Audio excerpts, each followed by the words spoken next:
Hi everybody. I think all of you are tired or you are just charging your batteries to start late night. So welcome here, ladies and gentlemen. I'm honored to be among you in the 13th edition of Hotelier Summit Africa to debate and to discuss tourism hospitality here in Morocco and in El Jadida and in Mazagan. As previously mentioned during the previous sessions, today much need to be done in order to make the tourism sector go in hand in hand. Public and private sectors can make change in tourism. As Smith, we are faced with these challenges and do our best to achieve a lot of challenges. Today, I will present Smith, the business climate, as well, and the incentive that we put in place. And I hope there are a lot of foreigners. I see that there are some Moroccans. They know what we are presenting, but I hope that foreigners and investors here are gonna learn a little bit. Let me just introduce, can I have the,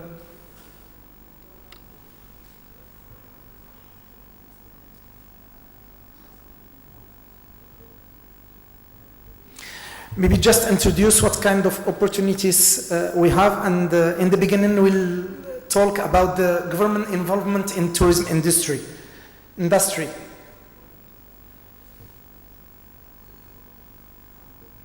Sorry, technical.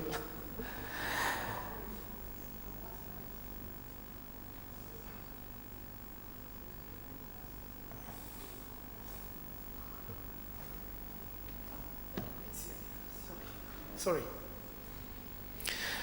Maybe in the beginning, just to know that the institutional environment in Morocco is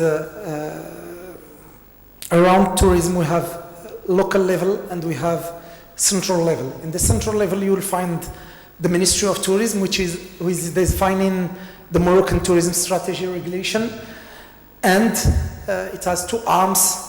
The first one, which is the Tourism Development Agency, which is SMIT. We are promoting and working on the policy of developing the product in Morocco to promote the destination for investor and operators. Our key indicators are the investment in tourism, room capacity as mainly.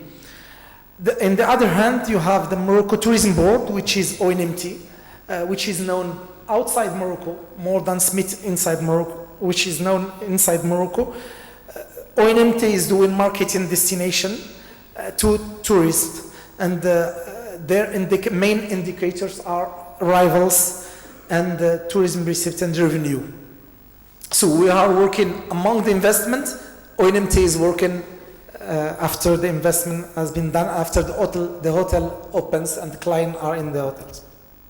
In the local level, you have the regional that we call CRI, which are the regional centers in investment, and you have the regional tourism delegation of tourism that are working in the local levels.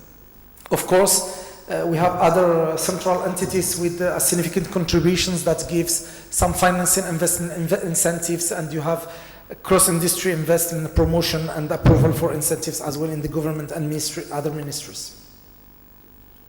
SMIT is the Moroccan government tourism development agency in charge in implementing Morocco's tourism development strategy. We are working on the engineering in the beginning.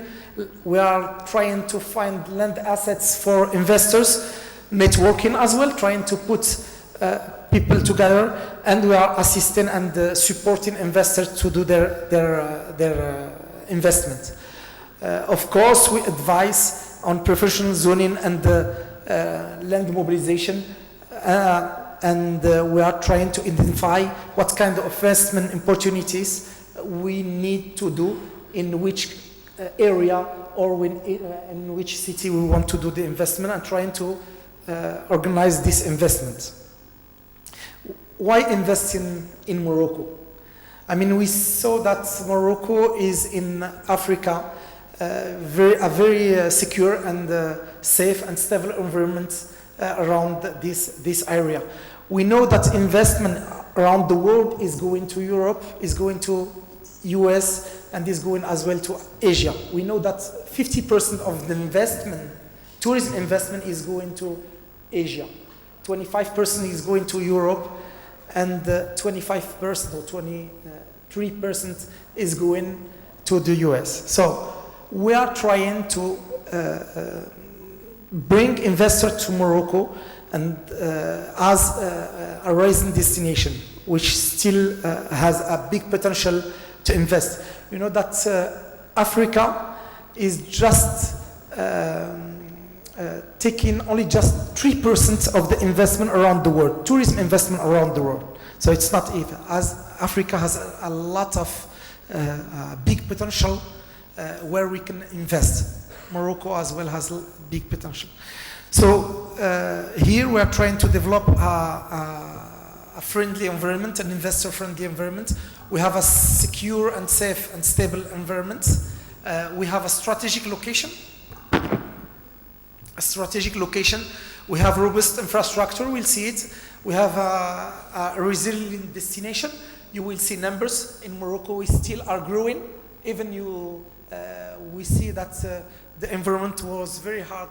We were trying to keep this destination growing, and the tourism is a top priority for the government of Morocco.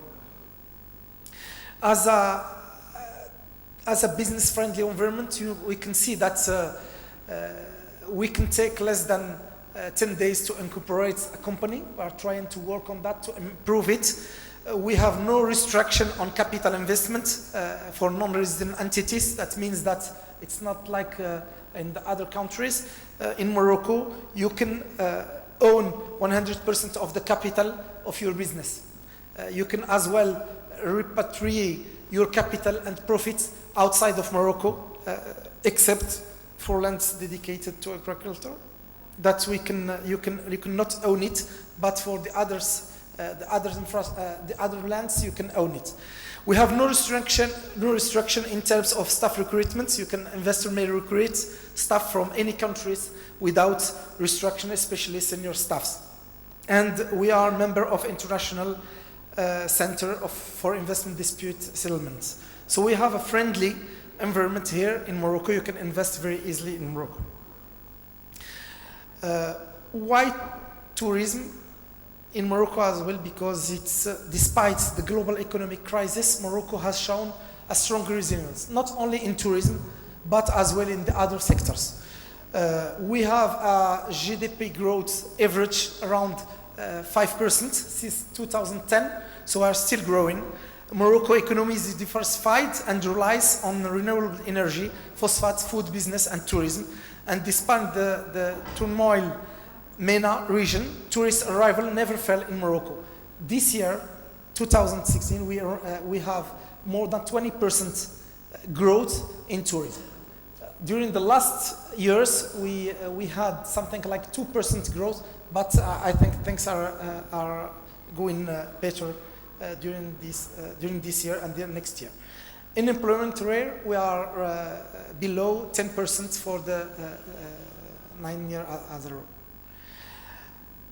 Morocco is an easy access destination, less than 3 hours flight from 800 million tourist travelers, mainly in Europe. Capital, so it's an ideal destination for short holiday breaks. Morocco has more than 32 European direct connection and more than 20 African cities we are connection. Casablanca, which is at 100 kilometers from Mazagan, is a hub, is an international hub. Royal Morocco has beaten a record, more than 55,000 transported passengers for the month of August 2015, and we are increasing for this year for more than 20%. We have robust infrastructure. I think We have more than 70 international airports. We are the first Africa-Europe hub. We have modern urban transport infrastructure in the main destinations, and we'll have a high-speed railway between Casablanca and Tangier. Line be opened maybe in the end of this year. We have Tangier Port Med, which is ranked amongst the 10 first harbors. As a potential, today you know that we have a perfect weather all the year long, so you can have warm winter in Morocco, and you have a cool summer in the coastlines. When you see cities like Agadir or Dakhla, you have 25 degrees all the year. You have as well a mixed and vibrant culture, a singular identity with African and European influence, an exceptional monument, imperial cities, palaces, souks, kasbahs, medieval towns, a lot of exceptional monuments. You have as well established brand worldwide who's never heard about Casablanca, Marrakesh. I think Marrakesh becomes a brand internationally today. And we have a long tradition for hospitality. I mean, Morocco is among the world's 3 most welcoming countries according to the Washington Post last year. Sorry. Today we still are a destination for the world-class brands. We have Hilton, they opened just 2 hotels this year.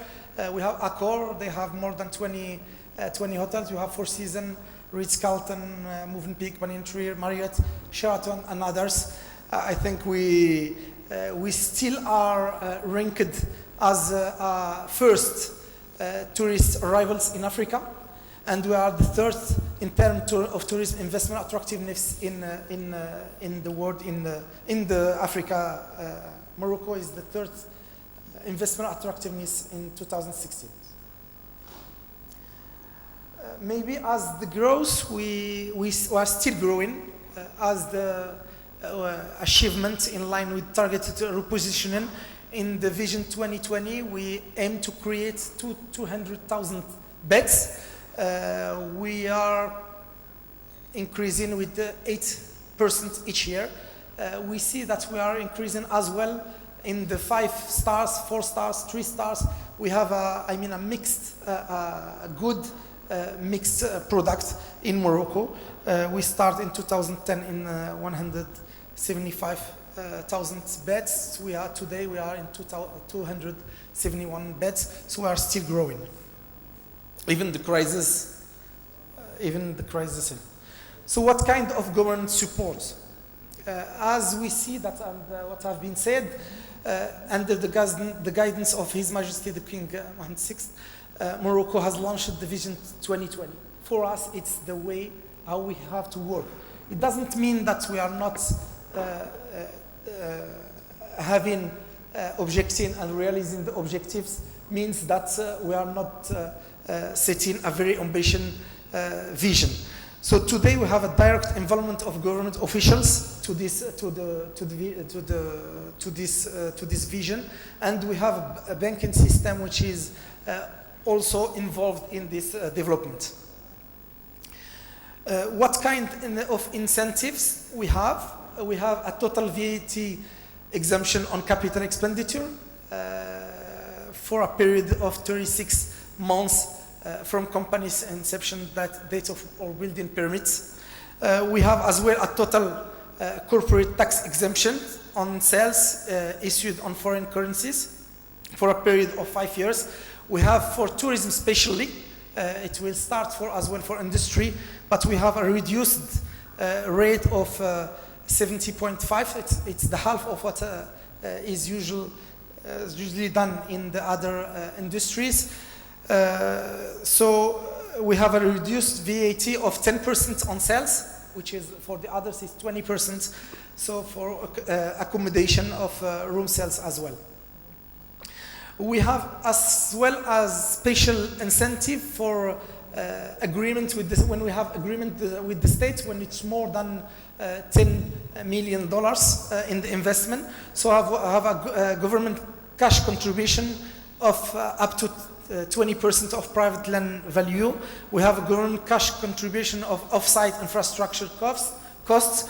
We have as well a government cash contribution to 20% of total staff training costs.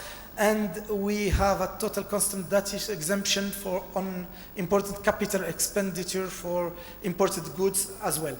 We have specific incentive for what we call Plan Azur, or what we call beach resort development, which is 50% of land value and on a limit of $25 each square meters. We have attractive pricing for prime location and parcels when it's public land, and we have a guarantee fund that for the debts and when that are granted to hotels and other tourism accommodation. Maybe just what kind of offer and what kind of assets we are offering. There are a lot of opportunities around Morocco. We can show some of them. You have in the marina of Rabat a lot of opportunities. You have in the between Rabat and Casablanca, you have an opportunity for an amusement park of international standard. You have as well convention center for Marrakesh. We are trying to find investor. In the other side, in the seaside, you have Saidia hotels, Saidia resorts where you can invest. You have as well in Fez, in the middle of Morocco. You have as well in Ouarzazate, you have some opportunities, or in the desert in Dakhla. So maybe just we are just showing you some opportunities, but we can tailor-made the investment you need and you want to do in Morocco. Smith is here to hear from you. Thank you for your attention.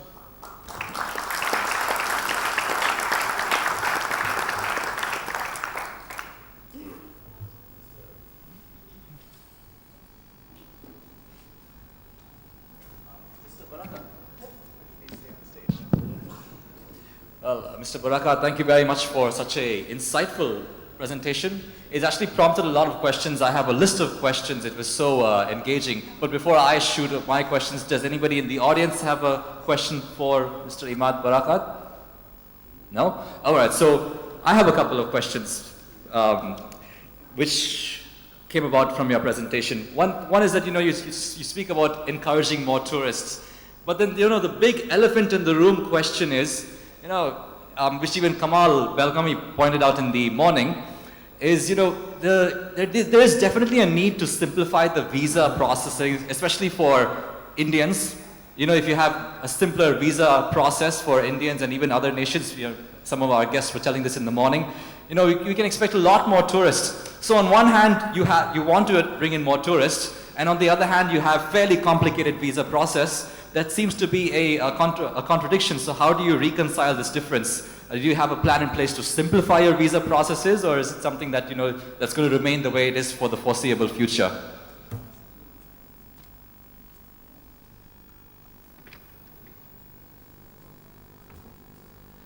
Thank you. I think a lot of things are done for simplifying this process. I think the Ministry of Foreign Affairs are working on that. But in the other side, that Morocco is a safe and stable destination. That security is something very important. It doesn't mean that we are not working in this process.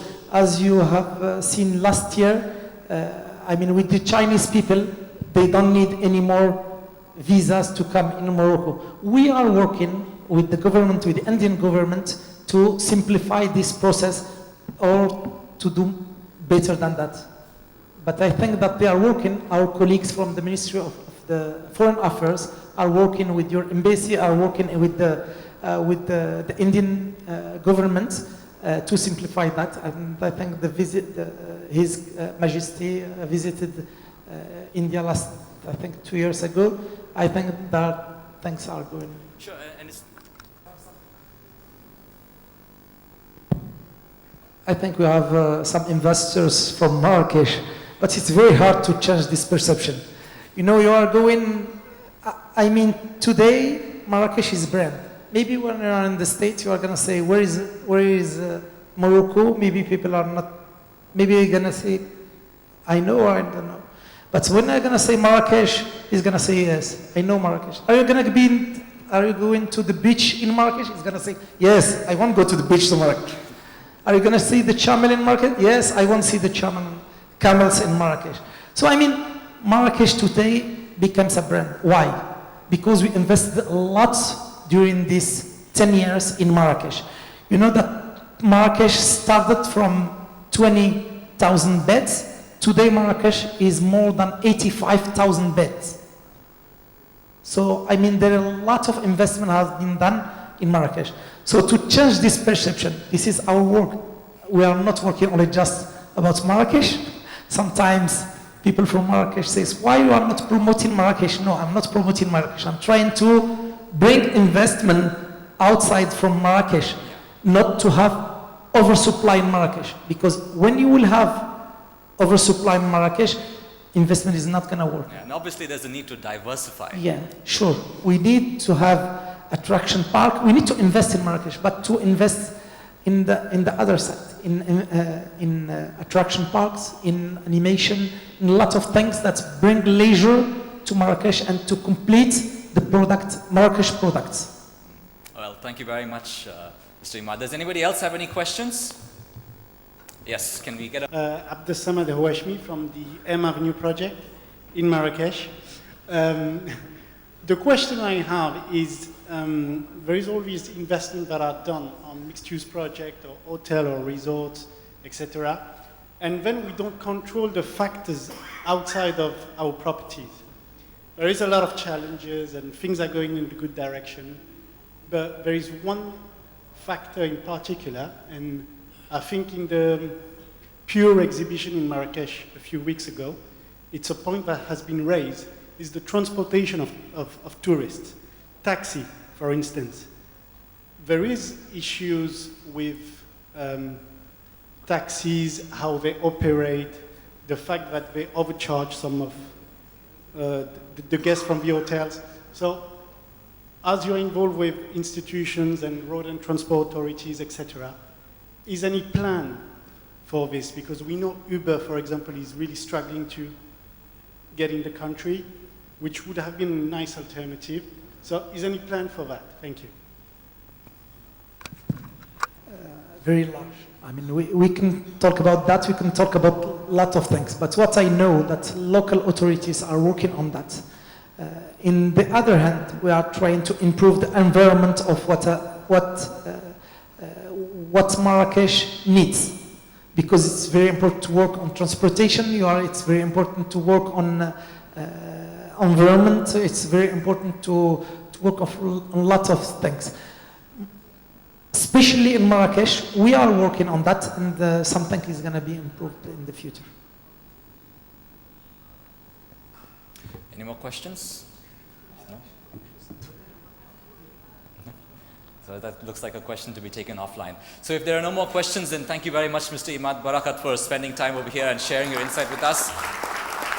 As a small token of our appreciation, I would request Mr. Michel Nassour, please have you on stage, Mr. Barakkad. Just one moment before you go. Before you go, we would like to thank you very much. And as a very small token of our appreciation, can I welcome Mr. Michel Nassour, the CEO of Al Qudra Holding,